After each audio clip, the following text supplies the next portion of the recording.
নমস্কার বন্ধুরা, তো চলো তোমাদের সাথে আজকে আমুদি মাছের রেসিপি শেয়ার করি। হ্যাঁ, এটা আমাদের এখানে আমুদি মাছই বলে, তোমাদের ওখানে কি বলে একটু কমেন্টে জানিও।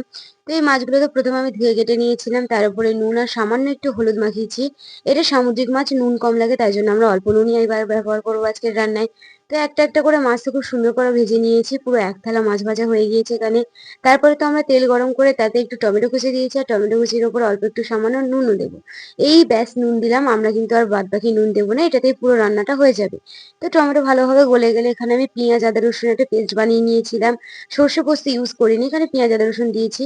দেওয়ার পর খুব ভালোভাবে আমরা এটা নাড়িয়ে নিয়ে তারপরে যেটা হলুদ ছিল হলুদ দেবো, আর অল্প একটু কাশ্মীরি লঙ্কার গুঁড়ো দিয়েছিলাম কালারের জন্য। দিয়ে অল্প অল্প জল দিয়ে মশলাটা বেশ অনেকক্ষণ কষেছি। আর তারপরে যতটুকু জল দরকার আমাদের এখানে মাছটা সিদ্ধ হওয়ার জন্য ততটুকু জল দিয়েছি, যেহেতু আলু টালু পড়বে না, তাই জন্য অল্প জল দিলেই হয়ে যাবে। এখানে ঝোল খুব ভালোভাবে ফুটে এলে ভেজে রাখা সব মাছ আমরা একসাথেই দিয়ে দেবো।